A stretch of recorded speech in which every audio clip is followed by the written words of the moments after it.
Yes, our dear parents and dear viewers outside there, this is Bukenya Tony, the head teacher, Pagero Junior Schools. Pagero Junior Schools is located in Sechiwunga, just after Kajan's Town Council headquarters, adjacent Ebony Villas, on the road that goes to Sisa. So it's just a few like 2 to 3 kilometers from Entebbe Road. Eri abazadde baffe bonna njagala okwongera okubeebaza okutuwanirira okubeerawo ku lwa Pagero Junior Schools, era mu kano akaseera aka Christmas twakirowoozezaako nti kyamakulu nnyo okubeera nti tuddiza community. Tulina abaana okuva mu bitundu ebyenjawulo mu ggwanga n'ebweru w'eggwanga, era twali tutunuulira engeri gye tuyinza okuddizaamu community. Tusiime tutya community, ntulaba nti engeri gye tuyinza okusiimamu community ng'oggyeko ekyokugamba nti katugende tugabe kino, katugende tugabe kiri, engeri gye tuli nti abaana baffe tubajja mu bifo bya njawulo, ne tukiraba nti kyamakulu nnyo okubeera nti tubawaayo ku Bursary ng'engeri y'okuddiza abazadde baffe olw'okuba nti mutuwagidde. So bw'oba ng'oli eyo ng'olina omwana ng'asoma bulungi, we have full and half bursaries for classes P6 and P7. Tulina full bursaries. Omwana talina kintu kyasasula, tumuwa interview ya bwereere. Interview bw'agiyita n'aba ng'akoze bulungi, omwana ntuba nga tumuwa bursary. Ku bwereere talina kyasasula okuggyako uniform n'obuntu obutonotono naye tebuweza na mitwalo 10 n'ajja mu kisulo, obadde bw'oba ng'osobola okubeera nti oli kumpi.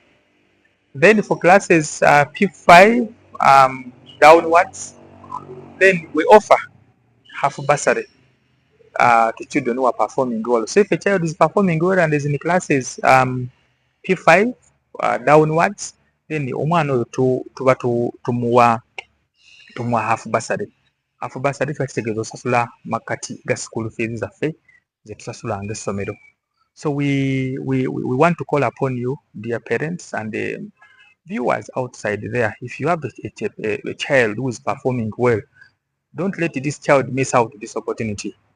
Omwana muleete, tumuwe interview, akole, kasita ayita, omwana asobola okusoma, tomanya kyalibeera mu maaso eyo, naye ng'ate oluusi kyandibadde alimu kituukako olw'okuba nti talina busobozi bwakubeera nti talina school fees.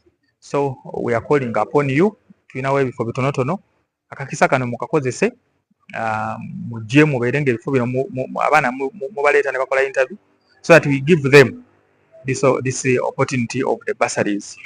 We also want to inform you, our dear parents, that Pagero Junior Schools is Christian founded, but we honor all the religions. Our Muslims are welcome, Christians are welcome, Catholics are welcome, and we embrace all the denominations. We are a local school. We are offering the UNEBO curriculum. We have well-experienced teachers. The environment is very calm. The school is located in an environment which is extremely calm, whereby each and every child is able to learn, and they learn in a way that definitely benefits them. So we are extremely sure that when you give us your child will be able to achieve what you exactly expect them to achieve when they are here. Our teachers put focus on understanding the child. It is very important before the children understand the teacher, for the teacher to understand each and every child. That's why tukakasa nti buli mwana asoma nga ye. Tetusomesa group, tetusomesa class, tusomesa omwana. Abasomesa baffe tukola emphasis nti basomesa omwana, because when they are able to emphasize each and every child is learning, then the entire class will be able to learn. So give us the children, bring them, n'abo abaana abalala abatali ku Bursary abajja obujjo. When you give us your child, omwana ajja kusobola okusoma era asome bulungi. Tuyina ekisulo, abaana baffe basula bulungi, toleeta mufaliso giri ku ssomero, omwana aleeta just bintu bya kukozesa nga ye. Ekisulo kyaffe kiri organized era nga bwe munaalaba, it is in an environment that is very conducive. Tewaliwo noise, omwana bw'aba era nga ali ku ssomero aba ali ku ssomero. Era abaana baffe tugezaako nnyo okubakakasa okulaba nti bwe babeera ku ssomero kye balina okusoma bakisomye, ate n'empisa nazo ne tuziteekako nnyo essira. So era mpozi kye nerabiddeyo okubagamba nti ku baana wali bwe tuba bursary twemfasayizinga nnyo ekintu ky'empisa, nti omwana alina okuba nga akola bulungi ng'ate n'empisa azirina, era ekimuyamba okukuuma bursary ye okuba nga asigadde agirina kubeera nti empisa zo tuzikulembeza kubanga kintu kikulu nnyo mu community. Nga sinaba kumaliriza, njagala okwogerako eri mu abazadde baffe nammwe abandi abo abasinga mmanyi muli bazadde mulina abaana, tuli mu kaseera ka luwummula. Kaseera kano ak'oluwummula, it is very important nti abaana bano tubaako ekintu kye tubayigiriza ekyenjawulo ekisukka ku bye babadde basoma mu kilaasi. Leka abaana bano bayige okukola emirimu ewaka. Omwana leka kumuzuukusa ku makya akeere kugenda ku TV. Muzuukusa omwana amanyi nti bwe nzuukuka nina okukola kino nenkola kino nenkola kino, awo ne ndyoka nzannya. Naye abazadde abasinga tugenda tugamba nti abaana babadde basoma nnyo kati kabawummule. Omwana n'ava ku makya n'azuukuka n'atuula mu ntebe n'alaba TV obudde paka buwungeera. So it is very important that as parents we make sure that children are engaged in holiday.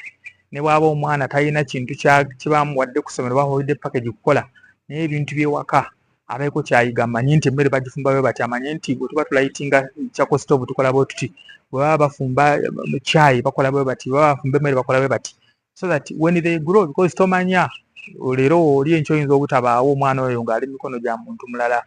So kyetaaga nti omwana n'akula ng'alinako ekintu ekyenjawulo ky'alina ye ng'omwana okusobola okubeera nti ate ekintu ekyo kimuyamba mu budde obujja okubeera nti akula ate n'akula nga mwana wa mugaso.